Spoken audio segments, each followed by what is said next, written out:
Welcome back. It is already 8:12 in the morning. We're together with Joe Kent and Grassroots Institute of Hawaii.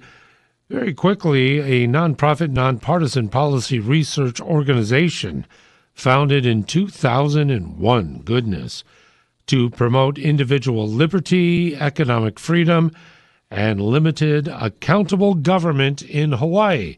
Well, you're just singing a song I think most of us like. Joe, welcome back. Good to see you. Thanks so much. It's so great to be back. Yeah. How you been? Good. We've been, great, winning, growing, and holding the government accountable with, thousands of people across Hawaii. Secret, I think. People who hold the government accountable don't necessarily want to be out there, brash, loud, but they quietly support us. About 40,000 of them read our emails every week. Nice. On Instagram. That's almost 30,000. Subscribe to our Grassroots Hawaii Instagram page, and we're telling lawmakers what we think. So yeah. Well, you got a lot to say these days. I mean, even since we've been together, there are several issues that are percolating that have drawn a great deal of interest. And focusing here at home.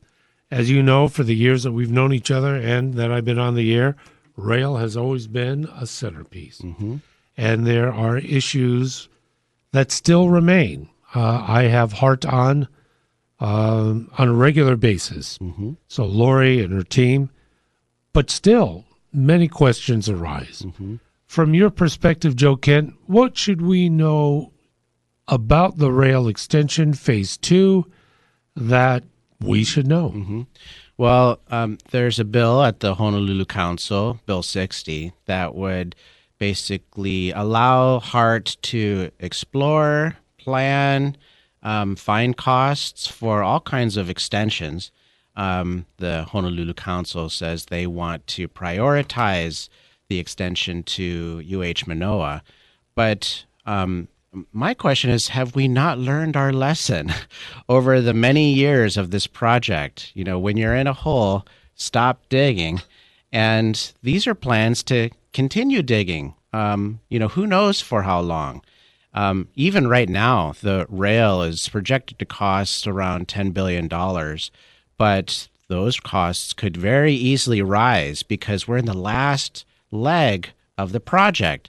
And anyone who's done who's hired a contractor at home or something knows that contractors do 90% of the work, and it's that last 10% where they hang you over a barrel, and they might say, "Well, sorry, I need a special part," or it takes way longer, and the bill can sometimes double on that last section.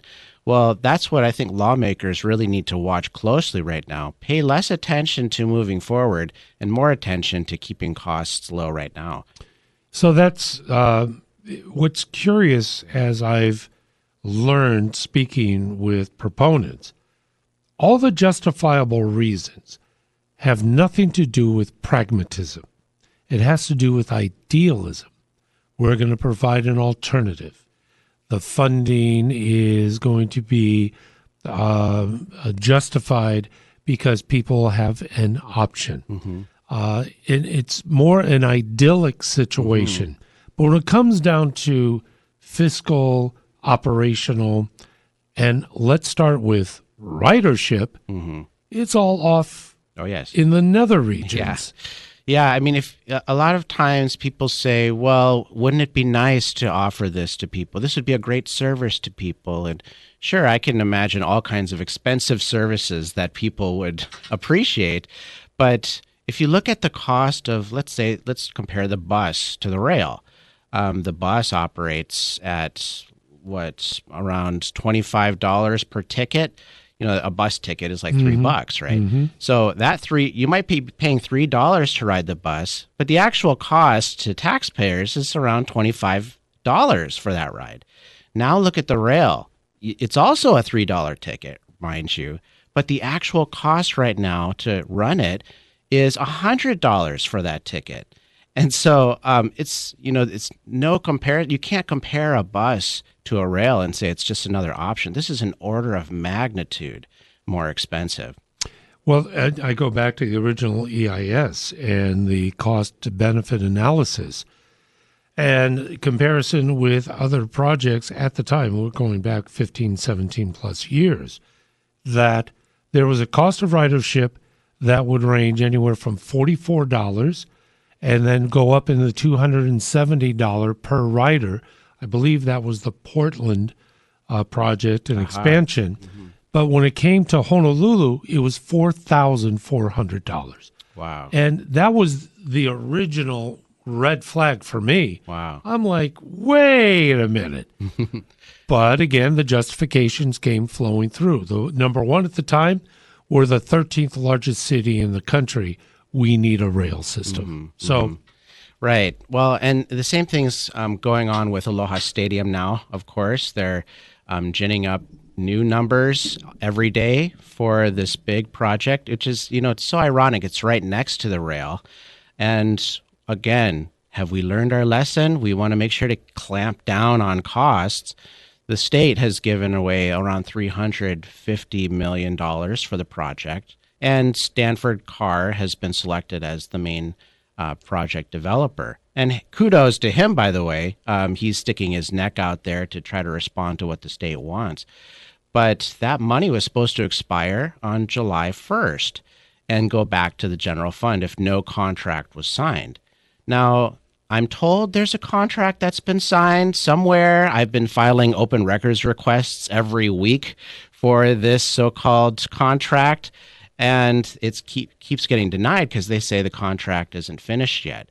Well, if the contract's not finished, how can it be signed? Where's the money, right? Exactly. So I think that the costs for the Aloha Stadium could also rise. Right now, the projections are around $450 million to $900 million, but that sounds pretty close to $1 billion already. And, this is for a project that's also scaled back too. So it's so funny how boondoggles seem to always get smaller and smaller, but the price tag gets bigger and bigger. Well, one of the issues with NACED, and we'll have another conversation with them. They were on with us on a regular basis, but recently it's okay. I don't want to go there. Let me go somewhere else. Is that I was very specific in conversations of formalizing and ensuring that $300 million with a $50 million addendum. That's right. So 350 total. That's it. The taxpayers. Right. That's it. Right. And the assurance is coming directly. I have it on tapes, on podcasts. That's it. Right. We won't ask for more. Then, in a recent conversation online on Hawaii News Now, Stanford was intimating, we're going to require more money. Mm-hmm. And so the question is, where's that money going to come from? It's not going to come from somebody sponsoring the stadium. Mm-hmm. It's going to take, similar to rail, infusions as we progress. And they have this tax increment financing, which is a technical term to bore people and close their eyes. Don't pay attention while we take your money, right? But basically, it's a legitimate model that's used across the United States where you take out a loan, and then once the project's built, that project produces more revenues naturally. Mm-hmm. And then those revenues are taxed and put back into the project. So, okay, the Aloha Stadium could generate a lot of revenues, and those revenues in the future could generate into taxes that could then be used to pay off the big loan that they're thinking of taking out. But just remember that those monies then would not be available for other things that are typically needed in Hawaii. So it's not like Aloha Stadium is going to be a money tree with which lawmakers can use to help pay off, all the unfunded liabilities and the costs of the sewers and all these different things. There's so many needs out there. So all of that money would go back to the rail. I mean, to the. Did I say rail? All I'm saying is Dr. Freud, line 2, please. No. I meant the Aloha Stadium. Sorry about that. We have to keep our boondoggles straight. Yes, that's Joe, right. That's There's it. so many of them. That's right. Oh, that's good. I'm going to play devil's advocate for a moment, and that the assurances that there will not be additional monies. If we take Nathan at their word, we'll take them at their word. However, whenever bond revenue comes into play, oftentimes they say, well, we're going to go ahead and float bonds. Please be specific. We are going to take out bonds in the name of the state of which the taxpayer is responsible for paying the interest on said bonds and the principal. So it's a backdoor. It's not a direct tax, but it's still taxation where the public pays. Yeah, and it can work. There have been places across America. I always point out Sandy Springs, which was the first city in America that did tons of public-private partnerships and built all kinds of things and had no unfunded liabilities, had huge surpluses, right? And how did they do that? Well, they set up the contract the right way. And that's why it's so important for everyone to know what's in that contract. And that's why we keep on trying to do open records requests for it. Unfortunately, no one can see that yet. Yeah, but you're saying that there was a drop-dead new fiscal year, July 1st, Right.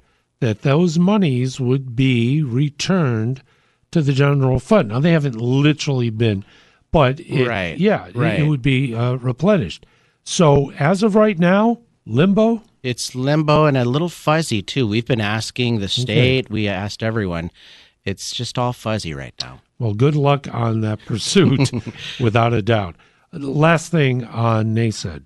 I've been assured that the demolition of the old stadium is on schedule. Yes, that's right. And is that the same that you're hearing That's as well? what I'm hearing, too. What is it, October, November, yeah, so on? October. Yes. So we're 10 minutes away. Yeah. It should be within about the next 2 weeks. I haven't been to the site. I don't peruse around a closed stadium. But is there anything to indicate that the preparedness that they'll be able to demo in 2 weeks? All we have is the word of Stanford Carr and other lawmakers.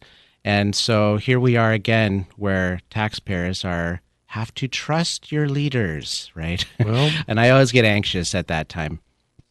We're talking with Joe Kent, Grassroots Institute of Hawaii. How do we connect with the Grassroots?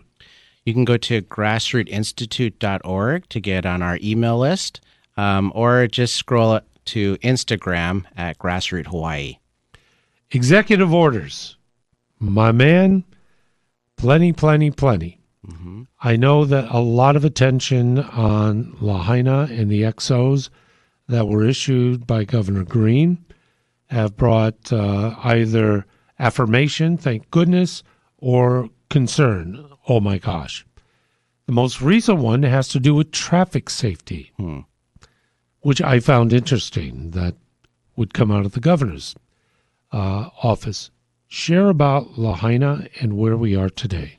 Well, Lahaina is rebuilding, thankfully. We're 2 years out now, and there have been hundreds and hundreds of permits granted. I think around 500 permits have actually been approved.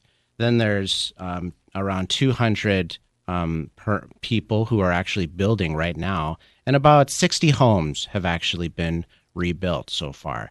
So that's great. Now, what was standing in the way is a ton of regulations that we had to cut through. And when I say we, I mean the state legislature, the county councils, and, plucky Grassroots Institute trying to point out where to cut. One of those cuts was SMA rules, which this is special management area rules. This is a nest of rules that could take people 10 years to get through. There was a bill that passed at the legislature that the governor signed, and that helps to let people skip that process in Lahaina, except for the people on the shoreline. by the way. Ah. And so if you have ever been to Lahaina, you see Front Street there. On the ocean side of Front Street, there's about 100 homes and buildings that are not allowed to skip those SMA rules. And it's just crazy. You see one house that looks just like, or one plot of land that looks like just like another plot of land, but it happens to be on the wrong side of the road, and that means they can't rebuild. And all of those homeowners are pulling their hair out. Like, well, what's the problem? I mean, anyone who has walked down Front Street in Lahaina, the most beautiful street in America, I'd say. But if those places are not allowed to rebuild, then we may never see that Front Street again. That's the heart of Lahaina. Right. So now at the legislature, it was interesting. At about we had about 500 people from our followership who submitted testimonies saying, we want Lahaina to be rebuilt. Everyone should be able to rebuild if their home was burned down.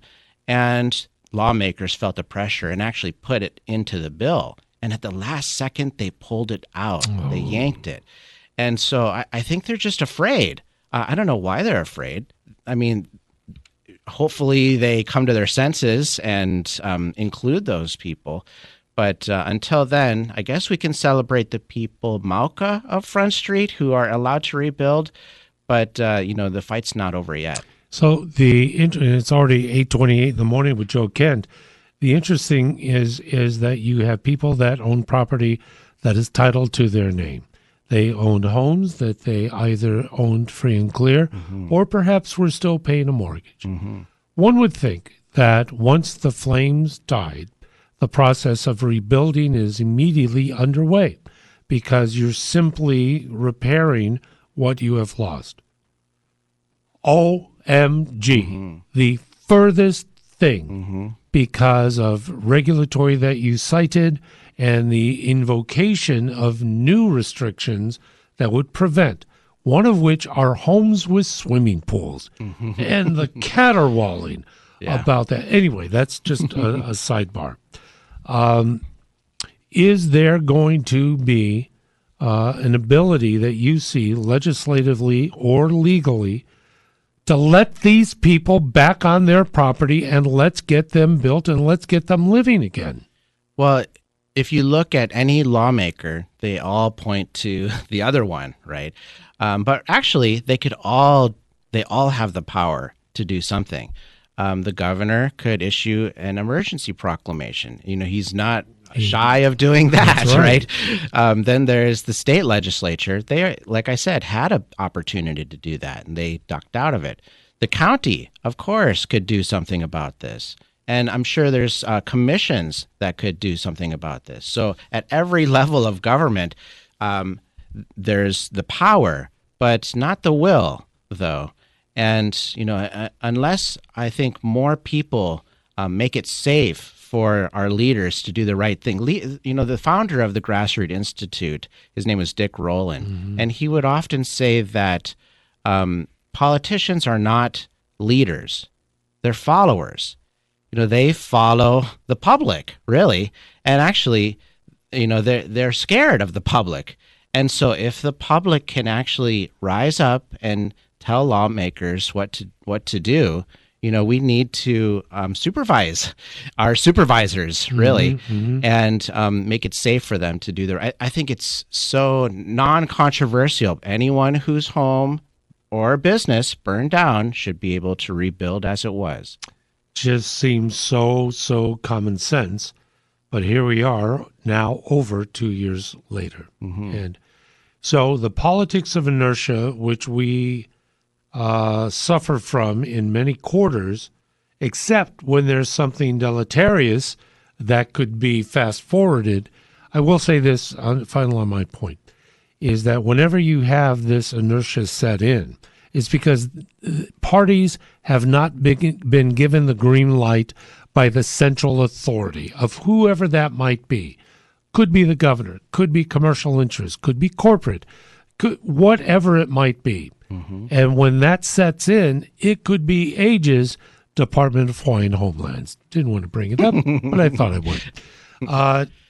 Final thoughts, and then more importantly, how can we support the Grassroots Institute? Well, actually, things are starting to change. Hawaii, of course, is mostly Democratic, but those politicians are actually supporting some reforms in housing as of late. This is how Grassroots Institute has gotten so many wins. And Republicans, by the way, also support these. There's broad support about trying to make it easier to build. And Grassroots actually has an event coming up on October 15th at the Japanese Cultural Center. You can go to our website to find out more. But on October 15th, we are going to partner with Hawaii Appleseed. Now, there's two big think tanks in Hawaii. One is Grassroots Institute, and the other is Hawaii Appleseed. And oftentimes we're at odds on every single issue. It's almost like spy versus spy or something. But on this one issue, we agree, which is that we should be able to build more easily in Hawaii. Also, Brian Schatz agrees with that too. He'll be at the program. And so, there's a silver lining here. I think that there's hope for this building and trying to find people a place to call Hawaii home. So, yeah. Love all of that. Website, social media. What's best? Grassrootsinstitute.org is our website where you can subscribe to our newsletter. And our Instagram is Grassroot Hawaii. It's been too long, but I'm so glad we got together today. Yeah, thanks so much, Rick. Yeah. And hopefully we'll connect very soon. Yeah, hope so too. All right. Thanks so very much. Yep, aloha. Thanks. Joe Kent with the Grassroots Institute of Hawaii, giving you a glimpse of all the great work that is done.